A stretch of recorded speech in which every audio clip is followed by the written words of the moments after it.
partner of the HR Department of the Year. We're very grateful today to have Laura Pierce, VP of Global Human Resources at SP Industries, and Jamie Rivero, VP of Human Resources and Operations at Fox Run Brands. You'll be hearing from both of them a little bit later. We are, looking forward to, and you can move to the next slide. We are looking forward to having conversation with you, and we do want to make this as interactive as we can. We are going to kind of stick to a hard stop at 1 o'clock. Hopefully you'll have a chance to ask any questions. The question was, you can post them in the chat, or you can raise your virtual hand. We'll try to get to as many questions as we can, but we also want to have time for our presenters to present. Seeing questions come up about the PowerPoints that we'll get out to everybody, so you don't have to take notes unless you want to. Also happy to have Linda Casano and Larry Siegel working with me on sort of tech. So we will proceed. This is just a quote from Forbes magazine, which you had a chance to look at. And you can go to the next slide. Go to the next slide. Okay, so we're going to talk about where we are now. We're going to talk about what tomorrow is going to look like. We'll have SP Industries, have Loris talk as well, and then we'll have Jamie from Fox Run. We'll talk about staffing needs and mention the HR Department of the Year 2021 because both Jamie and Laura are honorees from last year. And have a lot of best practices to share in what they're doing. So next slide. So you will be muted. If you do want to raise your hand, like I said, we'll try to get to you. Probably be easier if you can put your questions in the chat room. And then Larry and Linda will flag me to address questions. And, I'm sort of moderating with Jamie and with Laura, so I'll pose questions to them as well if I can't answer them. So that's the logistics.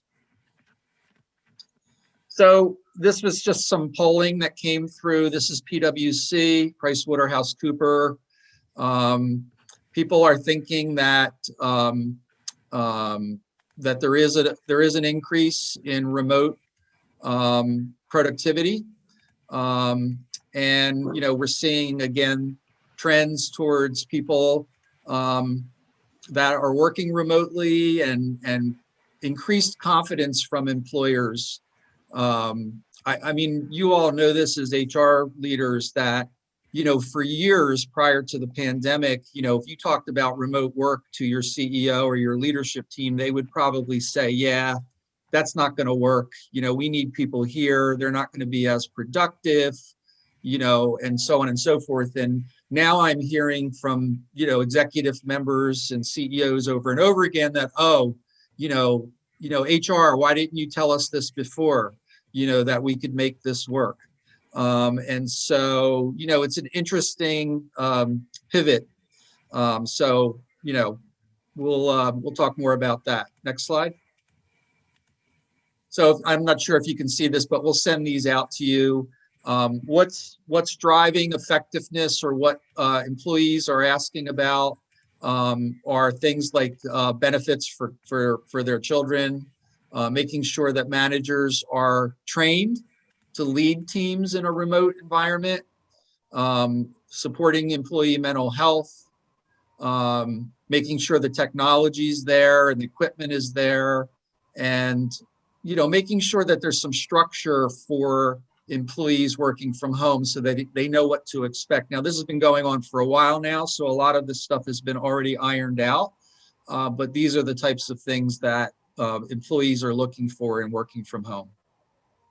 Next slide. So some of the concerns about coming back to work, crowding and exposure. Someone else is sick in the office and you don't want to get sick.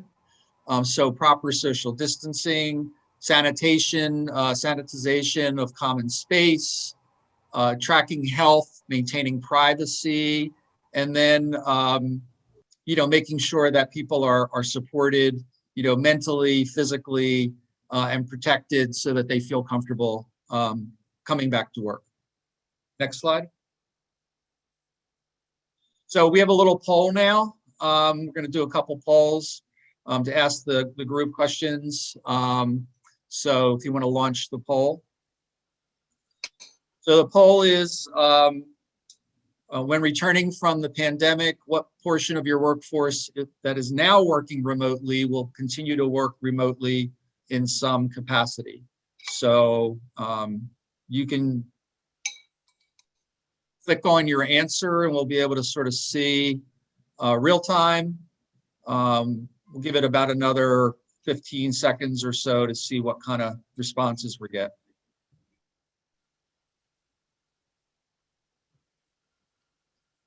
Pretty cool feature of Zoom.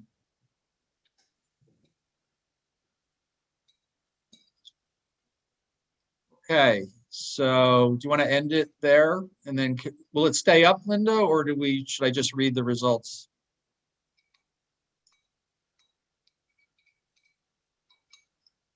So what we're seeing is that 30% of the group said that most will continue to work remotely in some way, and then half, and then there's a small portion will work remotely. That's 22%. So that's an interesting statistic that 22% of people will continue to work remotely. So a little bit of a mixed bag, but people are but remote work is kind of here to stay, I think, is the message there. So we can go to the next slide if we can. Can you erase the poll too, Linda, from the screen, because I can't see the slide.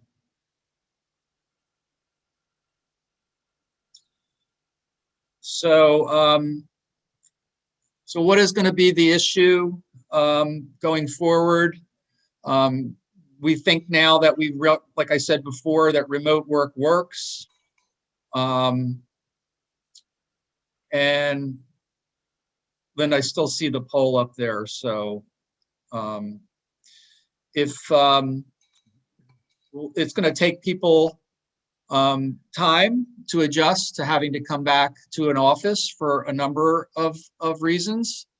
And they are, thinking about things like, what do I wear? Because I've been in my pajamas now for the last, 6 months or whatever. And do I have to dress up? And there's a lot of implications that we'll discuss going forward. So, so let's just talk a little bit about, what the future of a hybrid workspace might look like. Some of the companies that were like best places to work, by the way, as many of you know, were already doing this pre-pandemic. They had things like shared office space, where you had to reserve an office. So the footprint for office space is going to change dramatically, where you're not going to necessarily have people all coming into the office at the same time. There'll be hybrid working arrangements where you might have to fill out a calendar for the week and say, I'm going to be in the office these 2 days or these 3 days, and I'm going to be assigned to desk number 14 or something. So we're going to have a lot of logistical issues, and a lot of companies are already starting to think about what those are going to look like. So we we're going to see a lot of change. There's certainly going to be an issue with real estate. A lot of commercial real estate companies are going to have interesting challenges filling office spaces. And I already know of a bunch of companies that have basically abandoned their office space footprint or they're revising it to go to like more satellite offices and things like that. So, so I'm going to just break here. By the way, Linda, I'm still seeing that polling chart on the thing. It's not down from my screen. Yeah, I'm not seeing it. We don't see it either, Scott. We don't see it. You may just have to hit the X. That's you might just have to X out of it. Yeah. Oh my gosh, so like crazy simple, right? Yeah, so thank you. All right, so I'm going to just take a couple of comments and questions, just scrolling through. Mary Kay Kozanuski, hopefully I'm pronouncing that right, asked a question about how employers are handling their employees getting the COVID vaccine upon their return to the workplace. And by the way, Jamie and Laura, you can feel free to jump in here if you want to. So I don't know if you can unmute Laura, Jamie, and then Mary Kay in case she wants to expand a little bit. Can you unmute the three of them? Yes, I'll jump in. Go ahead, Laura. Yeah, thanks. So I think it's a great question, and one that is obviously a hot topic now, because I think, we're all thinking like, okay, it's great that the vaccine's here, but how do we know, we're safe? How do we know how to get rid of, the safety protocols, and at what point will we be able to do that? And so it poses an interesting question around vaccine mandates or vaccine incentives, or a variety of different things. We actually just got some guidance today from our legal counsel on options to think through. So we'll be reading through those and starting to look at that, because I think a lot of us would like to see some of the PPE requirements and safety measures that we have in place that can be a little bit disruptive become something of the past. But we're never going to know unless we have an idea of who's vaccinated, or, mandating it, or whatever the situation is. So I expect in the coming weeks, we'll have a position on that. So we're ready for it, and can figure out that path forward, because I think that's the biggest question in my mind is, how do you know you're safe going forward? So we got to find the right protocols to make sure that as a business, we can say that we are. Great. Jamie, did you want to add anything to that? Yeah, so we're actually in the process of reviewing guidance as well. I know there's a lot of controversy around, like, can employers actually mandate it? I've actually gotten a lot of pushback from employees. I've had some employees who were interested in seeing if we were going to offer vaccines on site at some point in the future, and then others who had concerns with actually getting the vaccine. So I think as, HR professionals and business leaders, we're going to have an interesting couple months ahead of us, really kind of navigating through, because you obviously want to be careful and ensure that you are serving your entire employee population. And I know obviously this is brand new, so there's really no guidebook that's out there right now that says, yes, you can do this, yes, you can't. So I think it'll be interesting to see, what legislation and guidance comes down from legal over the next couple months as this really evolves. Great. Thank you, Jamie. So another question that was posted was timing of, what is the return to work timing? And then also, what defines post-pandemic? Is there an accepted time frames? The person mentions late summer, first quarter 2022, which is, really a year from now. Do you guys have any thoughts on, Laura, Jamie, what the time frame is going to be for return to work, or is it going to just be depending on the organization and what it does? I'll jump in and answer this. It's really kind of dependent upon like what the numbers look like.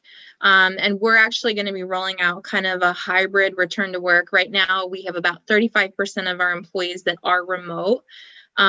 We keep pushing the dates out just because, we've gotten a lot of pushback from employees who are remote that they do not want to return to the office. And we're just not in a position right now to force that return.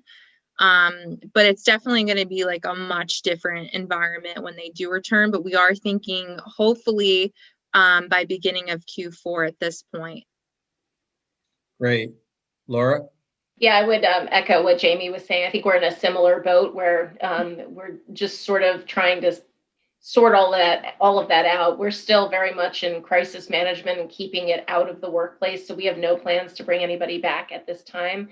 The interesting part about our business is we were not a very flexible work environment at all. So I'm still shocked that we were able to, in a matter of days, remote about 35% of our workforce as well, and be able to be as successful as we have been. And people have really responded well, and it's working well. So we don't see a lot of reason to make major changes. I think we'll definitely see a hybrid model and continue to support employee flexibility going forward. So I'm really excited because I think this turned a page for our company and offers people a whole new work environment with us. Great. So Deirdre Simons posted a PA hotline for COVID vaccine. We thank you, Deirdre, for doing that. Somebody raised their hand. I don't know if they took it down, because I don't see it under the participants list. Linda, do you know if somebody's hand is still up? She disappeared. I'm not sure if she fell off the call. All right. Yeah, I'm searching. If she comes back, I'll let you know. Okay. So we're going to proceed now. Can we go to the next slide? So again, you know, what employees and employers are looking for are a little bit different. You know, employers want people to come back, you know, to get higher productivity, to meet with clients, to collaborate and build culture. Employees also want to come back to, you know, for the purpose of collaborating, that they can get access to equipment or documents, meet with clients, and for better training and career development. So a little bit of a difference according to why people want to come back to the office, depending on if you're the employer or the employee. Next slide. Okay, we do have another quick poll. You want to launch that, Linda? How likely is your organization to or already have reconsider its real estate footprint as a result of the pandemic? So this is what we were referencing before. Are your companies going to change the way the office is configured and where it's configured? And we'll give that about 30 seconds.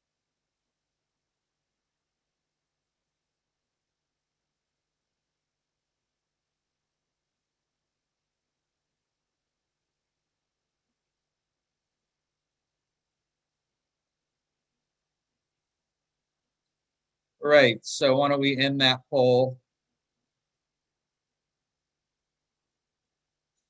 So not at all likely 18%, not very likely 29%, somewhat 14, 23 likely, and 16 definitely. So it's about split.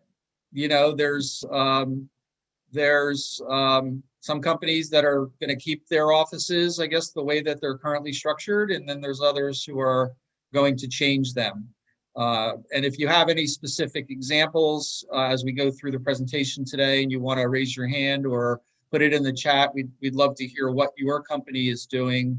And I'm sure Laura and Jamie will touch on that as well. So can we move on? Next slide.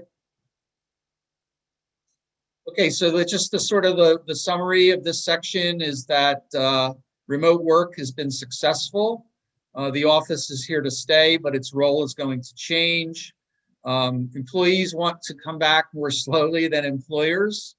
We don't really know the balance. Least experienced workers will need offices the most, and real estate portfolios are gonna be shifting. Next slide. So we're going to shift now and let Laura and Jamie do a little bit of presenting on their situation, and then we're going to entertain some questions throughout too. I'll moderate those. I did just want to say that Laura and Jamie were both honorees last year for the HR Department of the Year Award. We would love to have, you know, we're starting the application process now, so we'd love to have you apply. If you have any questions, you can reach out to me. I'll put my contact information, or Linda, if you could post it in the chat. You can call me or email me if you want to learn more about the program, and we would love to have you. Next slide. So I'm going to introduce Laura. As I said, Laura's the VP of Global HR for SP. She is a global HR operations leader for 700 employees plus 9 states, 3 countries, and also directs legal and risk management. So has a lot of experience. And she was honored this past year for employee engagement, communication, talent acquisition, and workplace safety for the HR Awards program. Next slide. Next slide.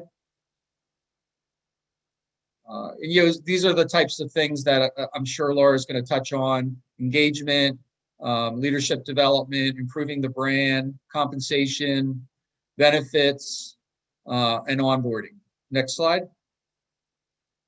So I'm going to turn it over to you, Laura. Again, if you have questions for Laura, please post them in the chat, preferably, and we will, spend some time with Laura, and then we'll spend some time with Jamie, and then we'll wrap up. So welcome, Laura. Thank you. Thank you, Scott. Hi, everyone. Thank you for giving me the opportunity to talk about what SP Industries has been doing during this really unprecedented experience, I think, for all HR professionals and companies out there. So just a little bit about SP Industries. We're a leading designer and manufacturer of state-of-the-art laboratory equipment, pharmaceutical manufacturing solutions, laboratory supplies, and instruments and specialty glassware. And as Scott mentioned, we operate in primarily 3 countries, and the UK, Spain, and our largest footprint is here in the United States. So we can go to the next slide. So the markets that we serve are kind of span the gamut of everything from food and beverage to pharma to military and government, life sciences research, aerospace, and clinical diagnostic type industries. So we're kind of all over the place. And we've been sort of buried, as all of you have been, in COVID since this started late last January and into February. And this is just a snapshot of the early days of our experience. And a few of the members of the SP HR team are on this call. And so I'd be remiss if I didn't shout them out for their support, because it really was a period of time where we had to drop everything and kind of rally around something that we didn't understand anything about. None of us had been through a pandemic situation before, and having to kind of, absorb what was happening, the impact on the business, and managing the employee fear, I think is probably a good word, was a huge task. Those early days were pretty dark and pretty scary.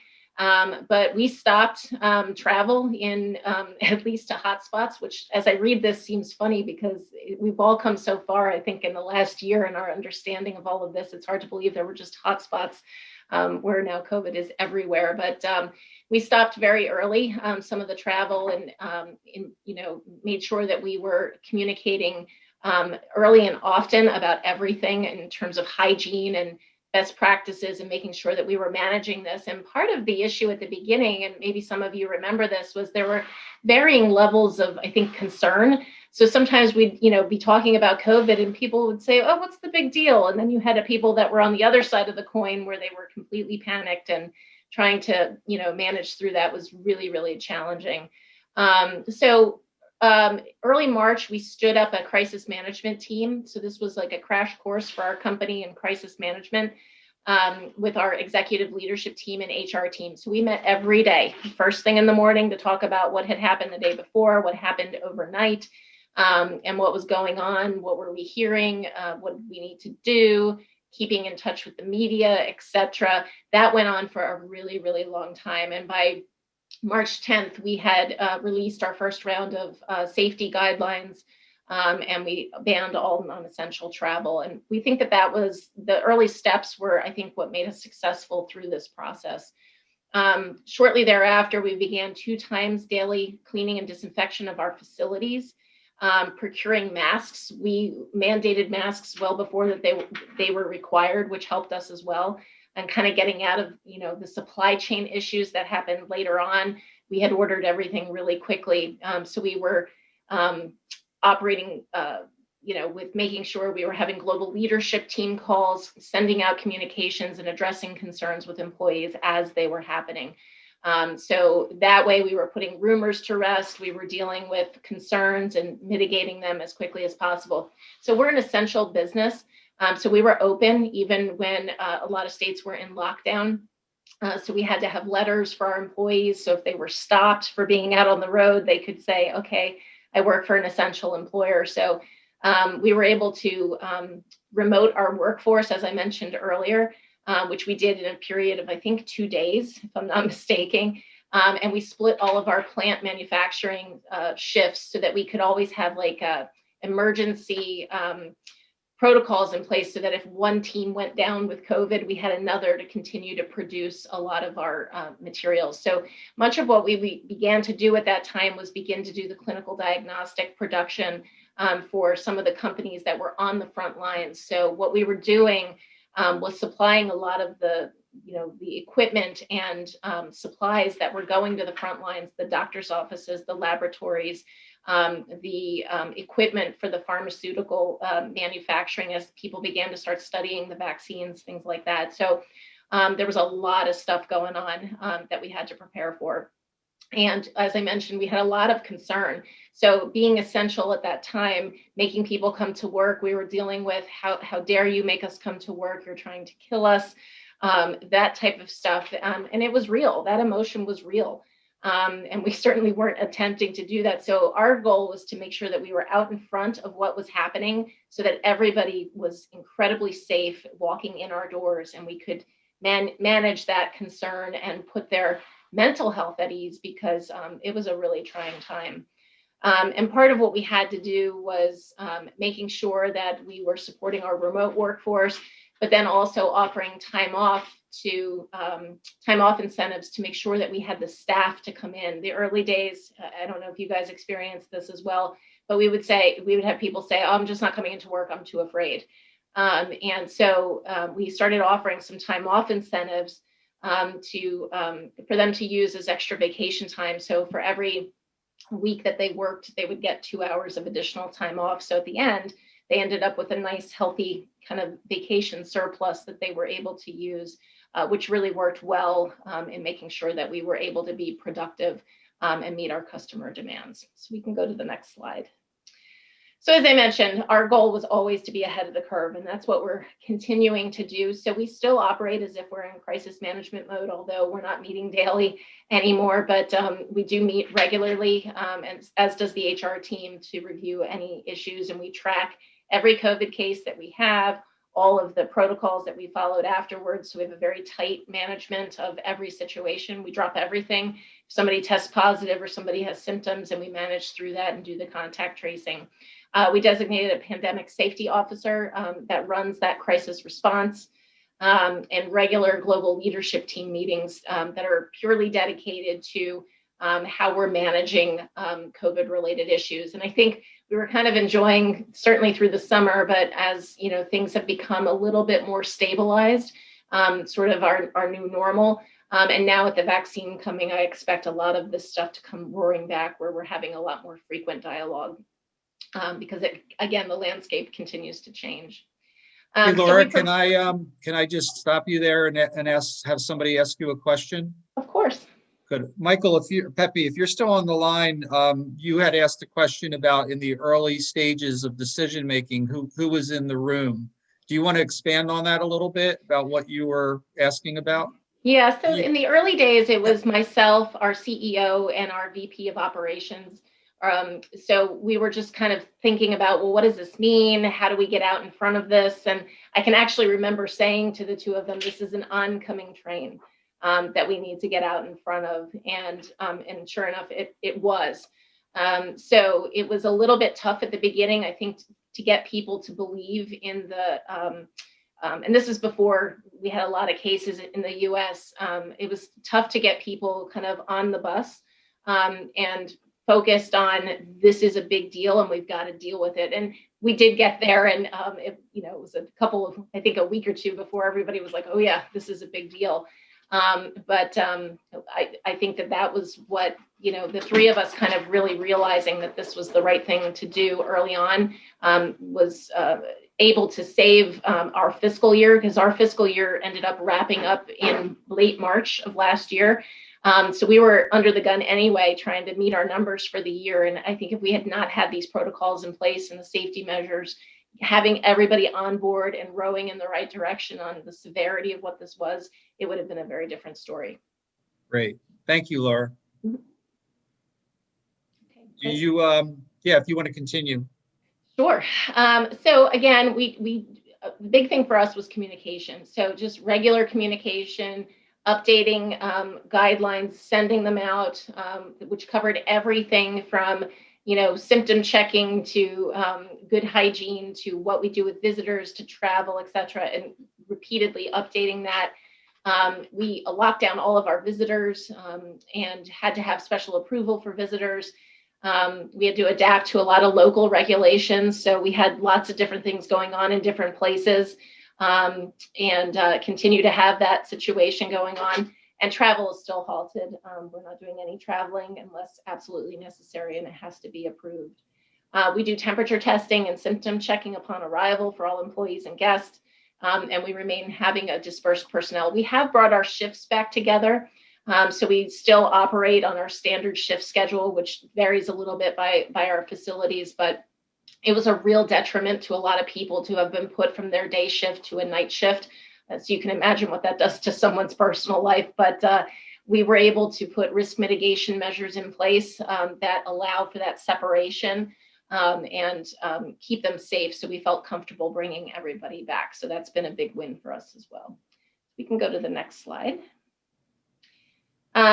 Diligence with personal hygiene. I mean, all of the things that I'm sure all of you guys are doing, we were doing that. We have posters, reminders, resources. We supply everything. We do audits to make sure that we don't run out of those supplies on a regular basis. In terms of employee support, so we turned our attention to managing the mental health aspects of this. So we did not qualify for the government's required leave of absence under FFCRA, but we mimicked it in terms of our plan. So we offer a company-sponsored plan of 10 days of emergency COVID leave for a variety of things that mimic that plan, really driving our employee assistance programs. We have an ethics hotline for safety complaints that people can utilize, as well as multiple mechanisms with which to communicate non-compliance with safety measures, which have only been used 1 or 2 times, and we were able to manage through them. And as I mentioned, doing the regular COVID safety audits. So we make sure that people are separating, people are wearing the PPE, that we have enough PPE on hand. And we have safety committee meetings and roundtables so employees can talk about new ideas and better ways of doing things. We also made sure that people understood their benefits as it related to COVID testing and COVID support, retirement plan resources with some of the changes with the government regulations and making money more available if they needed it. We did a lot of some team building things. So Employee Spirit Week, we had never done that before. So we did a plant and remote work common thing and did slideshows every day of photos of things that people were doing to kind of help us stay connected. A lot of the teams are doing happy hours, including the HR team, and book clubs and things like that that are keeping people engaged, even though they're remote. So again, it's really about clear and consistent communications. When we have a positive case in the plant, we do contact tracing. We notify everyone because the rumor mill would travel. So we would, anytime there was a positive, we would notify everybody that yes, there was a positive. We didn't tell them who, and that all the people that were in close contact had been notified and proper, protocols were in place. And that has helped a lot because people, feel like we're being transparent with them. Okay, next slide. So in terms of the success of all of this, I mean, that, first and foremost, it's just making sure people feel safe and want to come to work every day. And, as I look back over the last year and what we've accomplished and looking at some of the things that have happened that I think allow us to feel like we've been doing the right things. We had improvement in our engagement surveys in like double digits. It was like our best year yet in 3 years in terms of how people were feeling about the company. Our turnover is down 10% over last year and 15% from the year before that. We have a very quick response to complaints and concerns and make sure that we close the loop as it relates to COVID. Myself and the HR team, I mean, we drop everything when there's a COVID issue and we make sure it's handled crisply and that the employees are comfortable. Most importantly, our COVID positivity rate right now is 6.4% of our global workforce, which is really good. I think we haven't had a lot of positive cases, which is fantastic. We've had no plant shutdowns or work stoppage, and our business overperformed last fiscal and is on track to overperform this fiscal. We've had no workplace transfer, so we feel that our safety measures are good, and COVID is not living and breathing in our workspaces. And we've also been fortunate with, we have a great team in place in terms of recruitment. We haven't had a lot of challenges getting people in, more so than potentially normal. We've been able to recruit some top talent through this process, which has been outstanding. We also had a visit from our Congressman, Mike Fitzpatrick, over the summer regarding our COVID efforts. So he came to visit our facility, chatted with us, and congratulated the group on their contributions to supplying the frontline COVID efforts.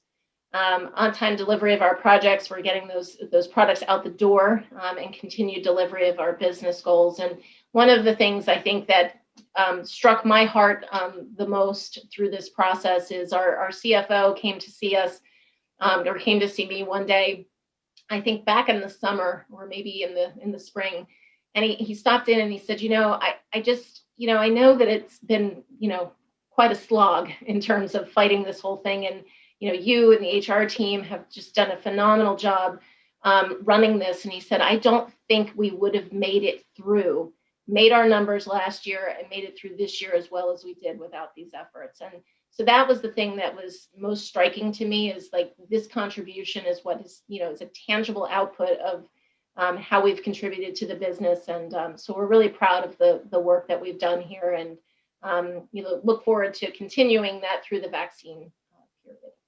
We can go to the next slide. So what's ahead? Obviously risk mitigation, we can't let our guard down. We've got to continue to be safe while we await the vaccine. Focusing on that vaccine, what it means for the workplace. We have a lot of people that are eligible now in a lot of our locations to go get the vaccine, and making sure that they're aware of their options while we sort out how we want to manage it and how we want to make sure that people are getting it, so that hopefully we can maybe loosen some of the safety measures and get back to some semblance of normal.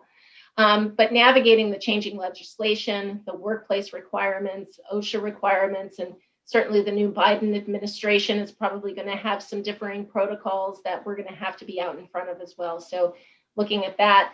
And then managing the long-term culture change of being a more dispersed workforce. And I think this is the silver lining in all of this, is we've really learned that we can work differently and be very successful. As I mentioned earlier, we were not really a dispersed workforce before. Everybody was in the office.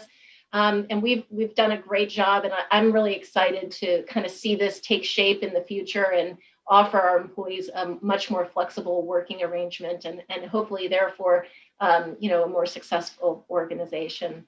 And continuing to create an outstanding employee experience. I mean, that's what this is all about. I mean, that's what we're doing anyway. So in light of a pandemic, how do you create an outstanding employee experience with everything else going on? But safety is first and foremost, keeping that flexibility, making sure people have these opportunities to live their lives and deal with some of the things that are going on outside of work, and thinking outside of the box. How can we do it differently? How do we work smarter, not harder? How can we make their lives successful and the company successful at the same time? And our vision and mission are focused on improving people's lives.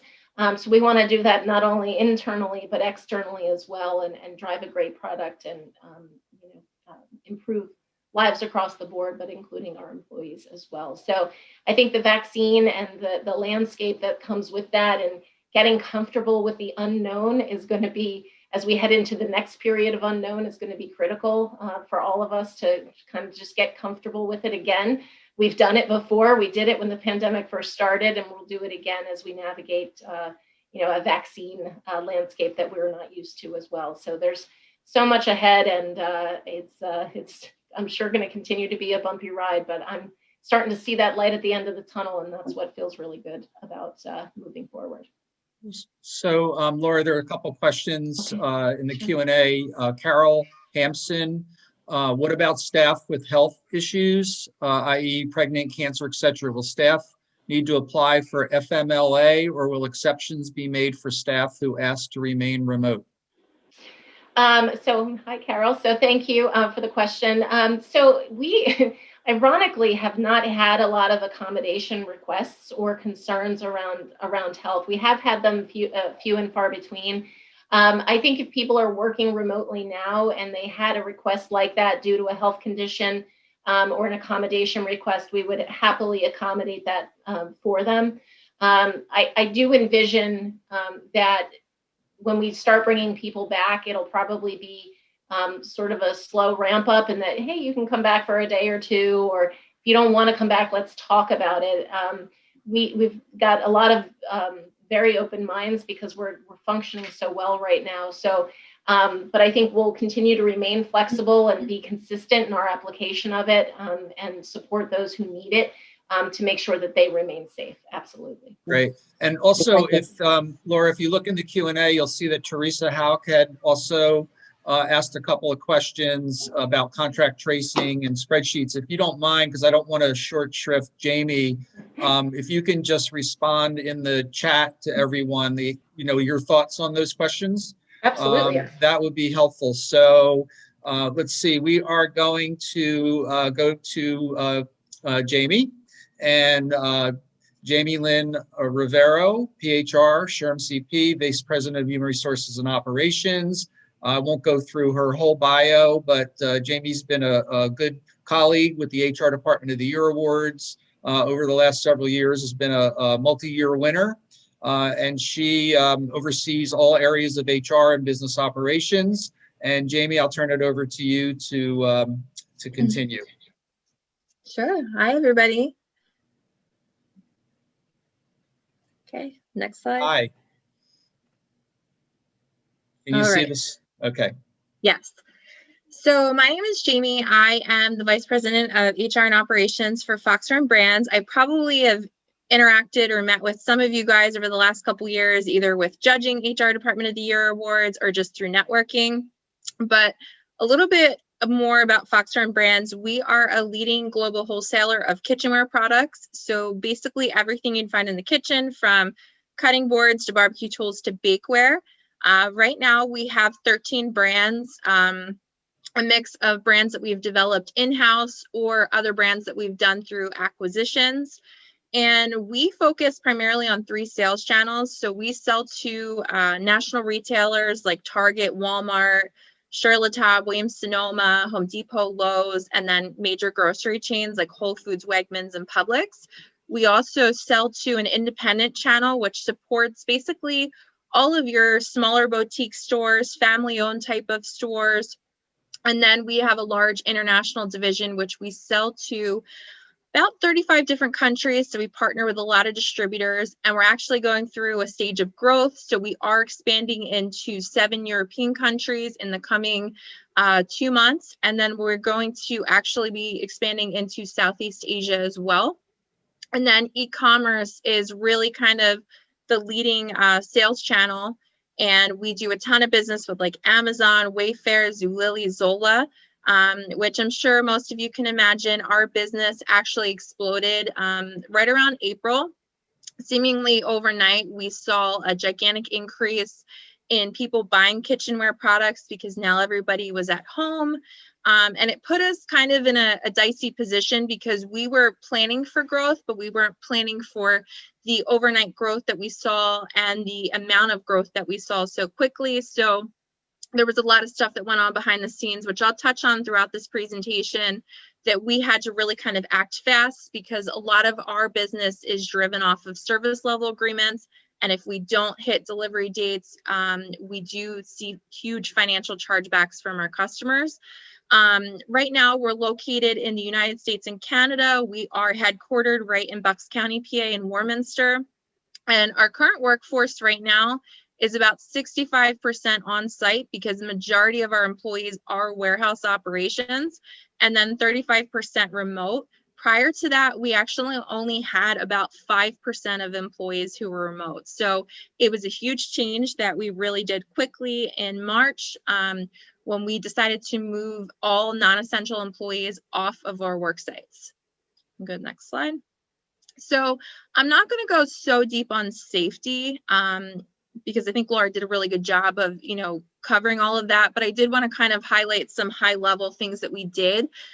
So we started to see COVID, in November, specifically because a lot of our suppliers are in Southeast Asia, and that's where it was really hit. We deal with a lot of factories in the Wuhan, China area. So we were really kind of seeing it firsthand. We created a COVID-19 handbook, which really was kind of one central place for information. So we were continually updating it. We would send out emails and put out communications that we were updating it, but we wanted to create like a central place that people could go to at any point to get up-to-date information because it was changing so much. As I'm sure most of you can probably relate to, there was regulatory information that was coming down. Sometimes every single day it was changing. Sometimes it was changing weekly. We're looking at federally from, the government. We're looking at the state of Pennsylvania. We're looking at Canada. In Canada, we operate in multiple provinces, which are, Quebec and Ontario, very, very different. So we basically wanted to create a consolidated manual, which basically covered safety procedures, cleaning procedures, how to report if you have potential symptoms, making sure that someone from HR was available 24 hours a day so that we were accessible to employees so that they weren't coming into the workplace to say, I was potentially exposed to COVID or I have symptoms of COVID. We were stopping that, which led to a really low COVID infection rate. We expanded our safety committee because, obviously the pandemic brought on a ton of additional safety protocols. We decided that we needed more people to really oversee safety. HR played a huge role in safety, and it is something that does fall under the umbrella, but we had a lot of our warehouse management team involved in safety because they're really kind of the eyes and ears when we're not on the floor. And then COVID-19, really making sure that we were proactively communicating. So if someone let us know that they were potentially exposed to COVID, we were sending out communications, letting people know. And this really helped build trust with our employees because we were dealing with a lot of similar things where people were like, it's not safe for us to come to work right now. Why are you expecting us to come to work? Why can't we work from home? So there was a lot of pushback we were getting in the beginning, but people eventually started to feel really safe because of how on top of communication we were and letting people know, the person who was potentially exposed tested negative, making sure that we were following the CDC guidelines. And like I said, transparency is really key because people want to feel safe and they want to feel like an employer really values their safety. Increased sanitation. So we analyzed early on our cleaning procedures and really kind of worked through section by section to make sure that we were identifying all of the high touch surfaces. We were making sure that we were properly disinfecting, that we would kill anything with COVID. So we looked at all the cleaning products that we were using. And we had to make a number of layout changes, specifically in our warehouse, because some employees were working too closely together, too much of in close proximity. So we really had to kind of redesign workspaces to ensure that we were following social distance. We purchased, barriers that we put between workstations as well. And just a lot of, constant changes that we were implementing as this pandemic really kind of unraveled. And as we were learning more about it, our executive team, we were meeting every single morning to kind of cover the pandemic, what was going on in our business, how we were reacting to things, trying to think down the line and make sure that we were being proactive. So there was a lot going on, but I would say typically it was probably around the second week of March is when it really became at the forefront for us. And we did move all non-essential employees to a remote position. And just to highlight, we had a 6% COVID-19 infection rate for 2020 combined for both US and Canada, which is a pretty low rate given the amount of our workforce that is still on site. But, it's something that we take very seriously, and, we're going to continue to keep the safety protocols in place, probably for the remainder of the year. And then depending upon what happens, I don't know that we're ever going to return to the 100% pre-pandemic normal as far as our warehouse workers and non-essential staff that's in the workspace. Go to the next slide. So recruitment, one of the biggest areas, like I said, I had alluded to that our company really grew kind of overnight. Like I said, we finished last year 41% up year over year, which is insane growth, growth that we did not see was coming. And we had to react fast. And one of the challenges we were up against is finding warehouse workers. Sure, some of you guys out there who are in manufacturing logistics can probably relate that there was a huge challenge to get this workforce. I know there was multiple articles that were published through like the Washington Post and New York Times that the warehouse worker was in such demand. And what was happening was, even though you're raising starting wages, you're really kind of competing against a bunch of different companies for a very low supply of workers. So we implemented hazard pay of $1.50 per hour starting in March, and that was for both current and new hires as a thank you to them for working through the pandemic. We're still actively paying that hazard pay.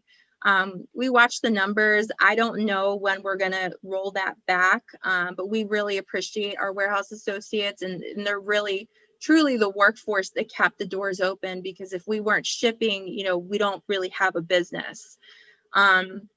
Proactively communicating our safety procedures and safety culture in our employer branding and our hiring process, talking about it in the interview process. You get a lot of questions and a lot of feedback from employees that they really want to make sure that they're working at, that they're potentially going to work at a safe workspace who do value their safety. A lot of pushback we were getting from people is, they didn't want to work because they didn't want to risk getting their family sick. Really just kind of hammering home to employees that they understand that safety is the first priority. We raised the starting wages for our warehouse workers by $4 an hour. First, we started at $2 and it wasn't really generating a lot more of candidates. We actually were fully staffed by around, I would say, September, October-ish. But the unemployment, the extra $600 bonus, and then I believe it was $300 or $400 for a little while. It definitely hurt us because our core workforce, they're making more money at home, not working on unemployment, than they would be coming to work and risking, obviously getting COVID-19. We implemented a social distance interview process. So we were still doing remote interviews, but we also have an on-site interview for our warehouse workers. And one of the biggest reasons behind that is really making sure that we are giving people a realistic job preview. We're thoroughly explaining the jobs, and that's something that we implemented 3 years ago that really has driven our high retention rate in warehouse workers. Traditionally, retention is pretty, I don't want to say it's low, but it's not that great compared to office type positions. And a lot of it gets into being very upfront with employees as far as what the job entails, what to expect.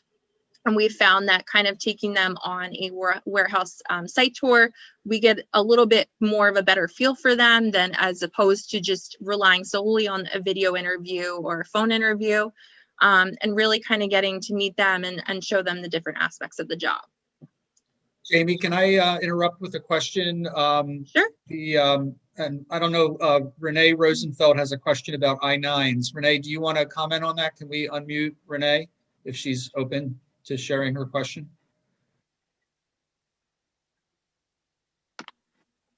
Hi, I'm Renee's intern. Hi. Oh. Yeah, she signed up so that, yeah, she's giving me a lot of webinars to supplement in-person work. Okay, welcome. What's your name? I'm Zachary Mullen. Zach, welcome, Zach. Why don't you ask your I-9 question? Yeah, Renee and I have talked about this. It's difficult to get the I-9 form because you need to see ID in person. And it's difficult to do that. Like, say I'm in PA and I'm hiring someone remotely if they live in California. And legislation has been unclear about best ways to do that. Great. Yeah, I know they were making exceptions, especially with like E-Verify, with I-9s due to the pandemic and due to the challenges that it created. Typically what you could do, and I've done this at a previous job where we had a lot of different work sites across different states, is you can like have them physically either show it to you like over video, or you can have them scan it to you. It's not ideal. But that's typically the way you would want to move it, or just move it solely over to E-Verify. Great. So just a couple of facilitation comments. Jamie, I'm really sorry to do this, but we're almost at the hour. So Okay. if you want to just maybe kind of wrap up and do another minute or two. The other question was, if you guys are willing to post your contact information, Laura and Jamie, in the chat, so that if anybody wants to follow up with you with questions, they can do so. The other is just, I apologize if we didn't get to all the questions, but try to do the best we can today. And Jamie, if you can just do a minute or two, like kind of conclusion, and then we'll wrap up with a couple other comments. Okay, next slide. All right, onboarding. I'll just give you the high level crash course. So onboarding, we did a lot of changes to our onboarding process. We got a lot of negative feedback about 100% remote onboarding. So we're doing the first 2 days in the office with the manager, socially distanced. About me emails to really kind of connect the workforce, sending employees a work from home essentials kit. Everything's really about personal touch and making things meaningful. And I can elaborate if you have any questions, feel free to email me. Warehouse associate onboarding, we expanded that. You can go to the next slide. Employee engagement, daily update emails, communication is one of the biggest things I would say as a takeaway. The pandemic created a lot of uncertainty. A lot of employees were scared, you know, what's going to happen with my company? Is it not doing well? Are they going to have layoffs? So I would say proactively communicating as much as you can to employees.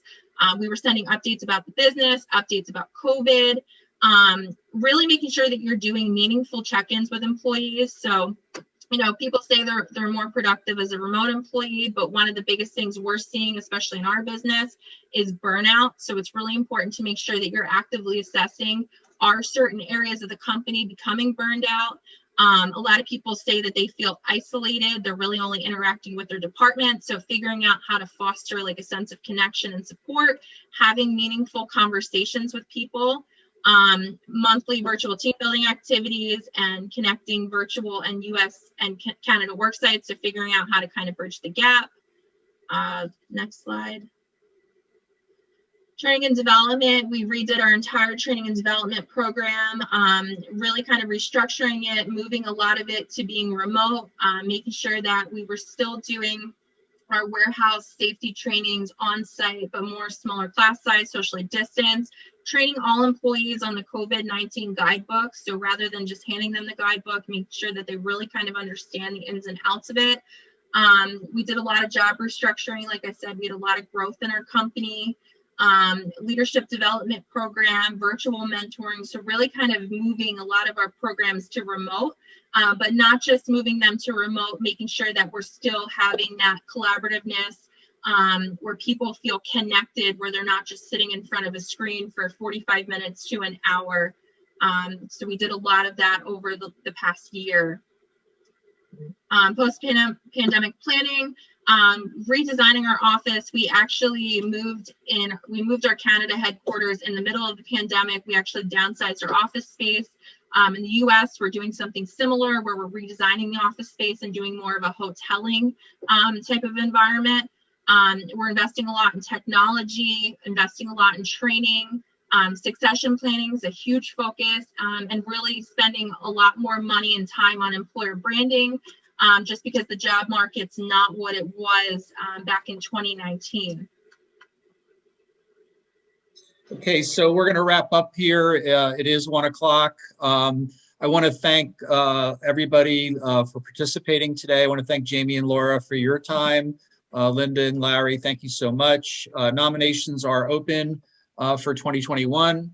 And I thought I was sending a private message to my daughter, who's an HR professional, and it turned out it went to everyone. So she's my little pumpkin. So, anyway, not to embarrass her. But thank you everybody for participating today. We will get the slides out to you. I don't know if we're sending the recording as well. Linda's shaking her head, so Yes. you'll get everything. Thank you, everyone. We'll definitely have some more of these as the year progresses, and hopefully we'll get a chance to see everybody live at some point. Although you do get more people on Zoom than you do live, so the commute is nice. So thank you, everybody, for participating today, and have a good afternoon.